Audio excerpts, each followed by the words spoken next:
Entonces, les decía que los ésteres es una función derivada de los ácidos carboxílicos, donde básicamente lo que sucede es que se hace un cambio del grupo hidroxilo, ¿sí? O más bien del hidrógeno en este caso, del hidrógeno del grupo hidroxilo por una cadena carbonada.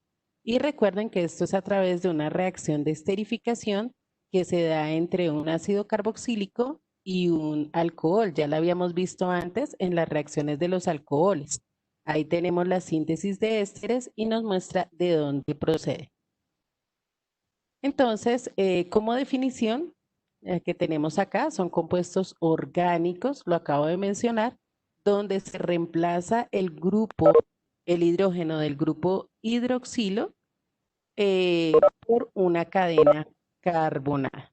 ¿Listo? Recordemos que el grupo hidroxilo, del grupo carboxilo, el hidrógeno es un ácido. Entonces, esa capacidad de que ese hidrógeno sea ácido le permite disociarse, separarse de la molécula y generar la unión de ese grupo, de ese radical alquilo, ¿no?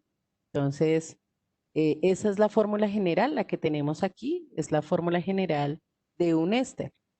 Tenemos dos radicales que pueden ser iguales o pueden ser diferentes, ¿no? Dos cadenas carbonadas que pueden ser iguales o diferentes.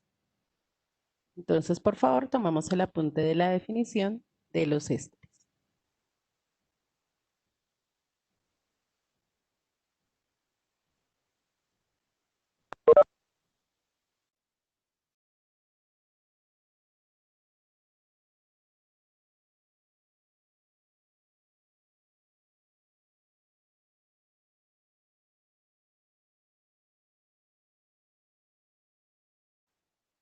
Bueno, vamos a hablar ahora entonces de la nomenclatura de los ésteres.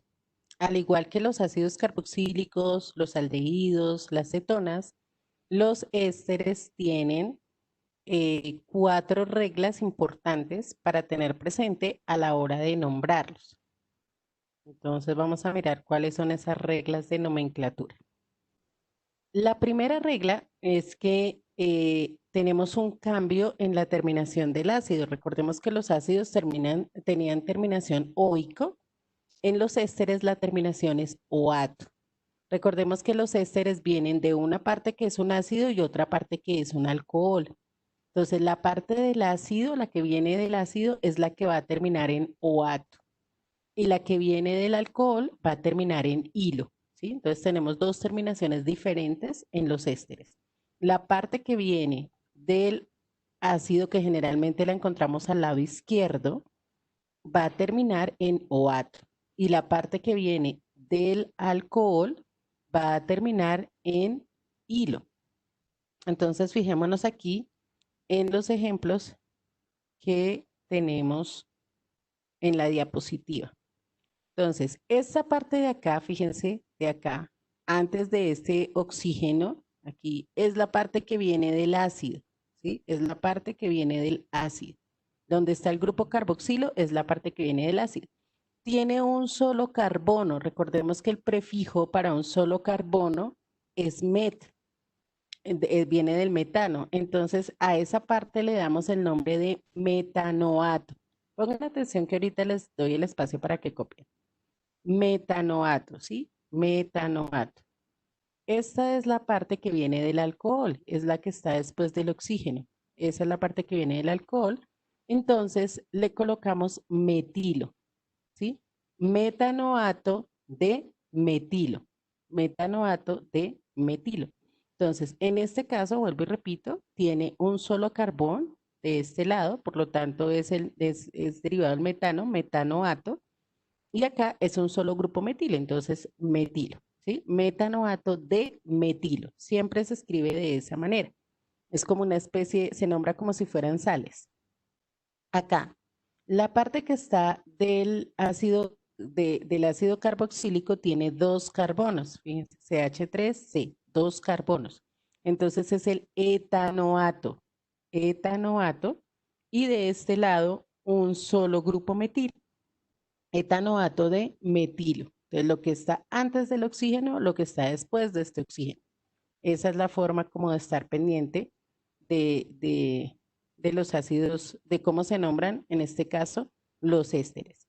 Acá tenemos 3 carbonos que están unidos a este grupo. Entonces, esta es la parte derivada del ácido. Por lo tanto, le damos la terminación oato. Como es 3 propanoato, propanoato de etilo. ¿Sí? Etilo. Aquí tenemos 2 carbonos, entonces será etilo, N del etano. De igual manera, aquí antes del grupo carboxilo tenemos 4 carbonos. Entonces el prefijo para 4 es but, el butano. Entonces butanoato, butanoato de, aquí es uno solo, metilo. ¿Sí? Butanoato de metilo. Entonces debo fijarme lo que está antes de este grupo, que es básicamente el D, y lo que está después. ¿Sí? En lo que está antes, terminación oato, lo que está después, terminación hilo. ¿Alguna pregunta de esta primera regla? Es Profe, importante identificar el grupo éster, es este, señor. aquí pues yo esperé un momento que la policía. Y pues ya, un momento, ¿Será que puedo qué? Discúlpame, no te que escuché voltear bien. un poquito la diapositiva. Espérame un segundo.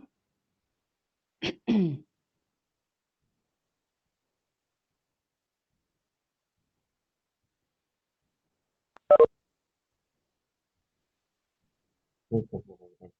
Ok, listo, entonces tomamos el apunte de esta primera regla y ya vamos con la segunda. La regla número 2 hace referencia a cuando tenemos sustituyentes. Ok, vamos a esperar un segundito. Me avisas, María, por favor. Entonces, los ésteres son grupos que tienen em, prelación o están por encima de aminas, alcoholes, cetonas, aldehídos, nitrilos, amídalos, saluros de acilo. Básicamente, no están por encima de los ácidos carboxílicos. De resto, están por encima de los demás, de las demás funciones. Por esta razón, entonces, en el caso de tener un éster y otras funciones que no sean ácido carboxílico, pues este va a llevar el nombre, ¿sí? Va a ser la función principal. Ahora, es importante tener en cuenta que el carbono 1 va a ser el carbono donde está el éster, ¿cierto? El carbono donde en este momento se encuentra el éster. Ahí he mencionado unas funciones que no hemos visto, que son las funciones nitrogenadas, pero sí es importante que tengamos presente que el éster está por encima de esas funciones. Entonces, el carbono 1 para el éster, el carbono 2, carbono 3 y carbono 4. Estos tenemos en general. Aquí entonces vemos un sustituyente. Lo podemos observar que es el grupo hidroxilo. Y recordemos que el grupo hidroxilo, cuando es sustituyente, lo llamamos como hidroxi. Lo llamamos como hidroxi. Entonces, acá en el carbono 3 tenemos un hidroxi. Entonces lo nombramos como 3-hidroxi. De este lado tenemos 4 carbonos, entonces butanoato, y del otro lado del oxígeno tenemos un grupo metil, ¿sí? Entonces 3-hidroxibutanoato de metilo. 3-hidroxibutanoato de metilo. Recuerden que primero nombramos el sustituyente, luego toda la cadena, en este caso como es éster, con la terminación oato, de, y luego lo que viene después del oxígeno, que es un metil. Y miremos ahora este otro ejemplo. Lo mismo, iniciamos donde está el éster, ese es el carbono 1, y enumeramos la cadena, que en este caso tiene 6 carbonos. Encontramos en el carbono 3 un sustituyente que es un hidróxido. En el carbono 4, un sustituyente, esta línea que significa que es un metil. Y acá tenemos un carbonilo de aldehído. Un carbonilo de aldehído. Recuerden que los aldehídos los nombramos como oxo. ¿sí? Oxo, cuando son sustituyentes. Entonces aquí tenemos esos tres sustituyentes. Aquí nuevamente el carbonilo. Esos son los sustituyentes que tenemos. Los nombramos en orden alfabético. Entonces en el carbono 3, hidroxi, 3 hidroxi, 4 metil, 3 hidroxi, 4 metil, 6 oxo, 6 oxo, y luego viene el éster, que es la función principal. Como tenemos 6 carbonos, hexanoato. Hexanoato de etilo, porque el que está después del oxígeno son 2. Hexanoato de etilo. ¿Ok? Entonces, esa es la manera de nombrar ésteres cuando tenemos sustituyentes. Cuando tenemos sustituyentes. ¿Alguna pregunta hasta ahí? ¿Algo que no se haya entendido? Ok. Entonces, por favor, tomamos el apunte de esta segunda regla y ya pasamos a la tercera. La tercera regla es cuando el grupo éster es un sustituyente. Recordemos que los ácidos carboxílicos están por encima de cualquier otra función, incluyendo los ésteres. Entonces, el éster también puede ser un sustituyente cuando hay un ácido carboxílico. Cuando un éster es sustituyente, entonces lo nombramos como alcoxicarbonil. Alcoxicarbonil, entendiendo que alcoxi es el alcano con la terminación oxi, ¿sí? El alcano correspondiente con la terminación oxi. Entonces, miremos acá los ejemplos y ya ahorita toman el apunte.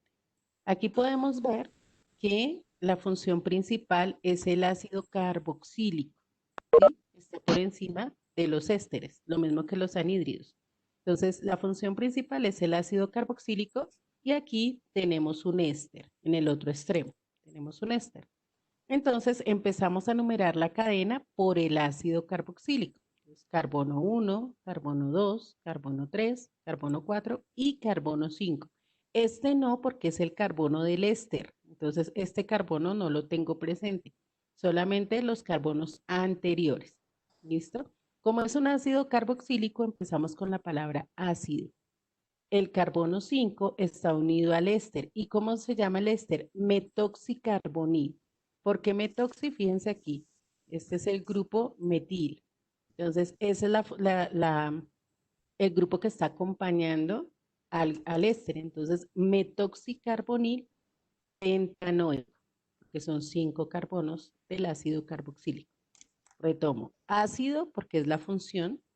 El carbono 5 está unido al éster y el éster tiene un grupo metil, entonces metoxi, lo colocamos como metoxicarbonil. De metoxi y aquí refiriéndose al carbonil porque es un CO2, realmente lo que tenemos acá. Es metoxicarbonil pentanoico, son 5 carbonos. Acá de igual manera, pero tenemos constituyentes. Entonces tenemos que es un ácido carboxílico, el carbono 1 es el que le corresponde a la función, al grupo carboxilo.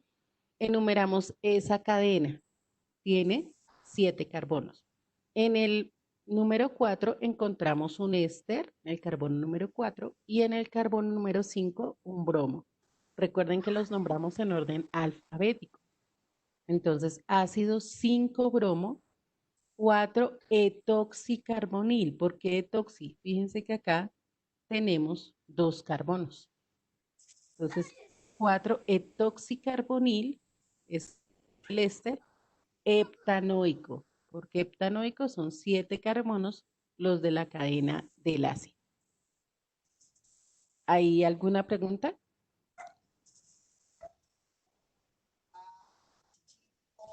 Si algo no se entiende, por favor, pregunten.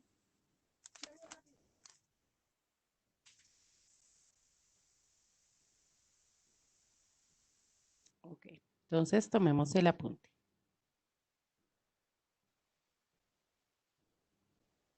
Bueno, la cuarta regla tiene que ver con los ésteres cíclicos. Entonces, cuando tenemos un éster cíclico, no lo nombramos con el oato como veníamos haciéndolo anteriormente, sino como carboxilato. Carboxilato. Ya miramos acá los ejemplos.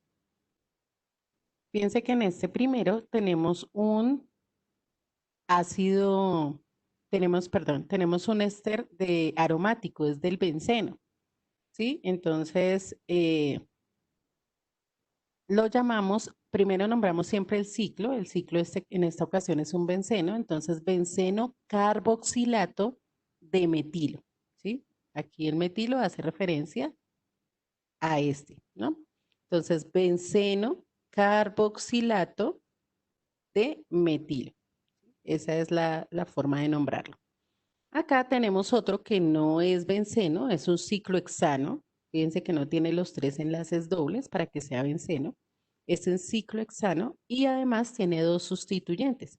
El carbono 1 siempre va a ser donde esté el éster, porque es la función principal en este caso. Entonces, donde está el éster es el carbono 1. Entonces, lo enumeramos, recuerden, buscando que tengan el número más pequeño posible. Entonces, carbono 1, carbono 2, carbono 3, carbono 4, carbono 5, carbono 6. Entonces, el carbono 1, el éster, en el carbono 3 tenemos un grupo metil y en el carbono 4 tenemos un bromo. Entonces, recuerden que los nombramos en orden alfabético. Primero el ciclo y luego la función éster. Entonces, 4 bromo, 3 metil, ciclohexano, carboxilato de etilo. 4 bromo, 3 metil, ciclohexano, carboxilato de etilo. Entonces, entre más sustituyentes tenga el nombre, la cadena o el anillo, igual más largo va a ser el nombre, pero el proceso siempre es el mismo y digamos como que la mecánica del nombramiento, de darle nombre es el mismo, la mecánica de la nomenclatura es la misma. Entonces, primero los sustituyentes, luego el ciclo, carboxilato y finalizamos con el nombre que acompaña al éster, que es de etilo. ¿Preguntas hasta ahí? Bueno, entonces tomemos el apunte de esta, que es la última regla con respecto a la nomenclatura de los ésteres.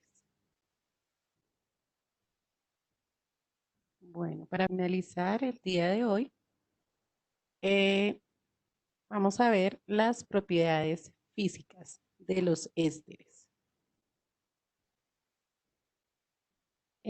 Los ésteres son unos compuestos muy importantes y en la naturaleza los podemos encontrar en muchas partes. De hecho, los ésteres son los que le dan el aroma a las frutas y a las flores. Hoy en día, pues ya se pueden sintetizar artificialmente, pero básicamente ¿de dónde han salido? De allí, de las frutas y de las flores, porque ellos son los que le dan el aroma. Cuando hablamos, por ejemplo, de un perfume costoso, generalmente se hace por destilación de la flor sí, generalmente de las flores, destilación de las flores. ¿Y por qué es su costo? Porque se necesitan muchas flores para sacar 1 mililitro del aroma de esa flor, de esa planta. Ahora pues se sintetizan en el laboratorio, por eso tenemos perfumes más baratos, porque en el laboratorio pues, formar un éster es sencillo. Tú mezclas un ácido carboxílico con un alcohol y ya tienes un éster. Entonces hay muchos ésteres porque hay muchos ácidos carboxílicos y muchos alcoholes. Y los ésteres específicos que dan los aromas, pues ya los tenemos eh, en las industrias alimenticias. Entonces, por eso encontramos esencia de vainilla, esencia de banano, esencia de fresa. Es precisamente eso, ¿no? Esos aromatizantes son justamente los ésteres que ya se pueden procesar en el laboratorio y que ya tienen obviamente una fórmula química que permite desarrollarlos, procesarlos y poderlos vender para ser utilizados como aromatizantes. Los más pequeños, los ésteres de menor cantidad de carbono, son líquidos muy volátiles, entonces por eso el tema del aroma, ¿no? Entonces fácilmente se puede percibir su aroma. Son incoloros y pues obviamente de olores agradables porque esa es como la esencia, la característica de ellos. Tienen puntos de ebullición menores a los alcoholes y a los ácidos de la misma cantidad de carbono, y esto es debido a que no tienen los puentes de hidrógeno, ¿no? Recuerden que en los ésteres el hidrógeno es reemplazado por una cadena carbonada, entonces no tienen puentes de hidrógeno. Y sirven para disolver sustancias orgánicas, son bastante apolares, entonces son buenos disolventes, son tipo aceite, entonces son menores, su densidad es menor que la del agua, ¿sí? La textura de los ésteres es similar a la de los aceites, entonces tienen una densidad más baja que la del agua. Y aquí podemos ver las características en los gráficos, son incoloros, obviamente el aroma de las frutas, de las verduras, de las frutas de las flores, y se utilizan también para los jabones. Los estés tienen una reacción que se llama saponificación, y a partir de esa saponificación se obtienen jabones. Eso lo vamos a ver en las propiedades químicas, en las reacciones de los ésteres, cómo es que a partir de ellos se fabrican jabones. ¿Listo? Entonces, esas son las propiedades físicas de los ésteres. Tomamos el apunte, por favor. Entonces, con esta parte terminamos nuestra clase por el día de hoy. Nos encontramos nuevamente la próxima semana. Que puedan descansar el día de mañana, que es festivo. Y con los de breakfast nos vemos el día sábado. Excelente resto de día, chicos. Que Dios los bendiga. Chao.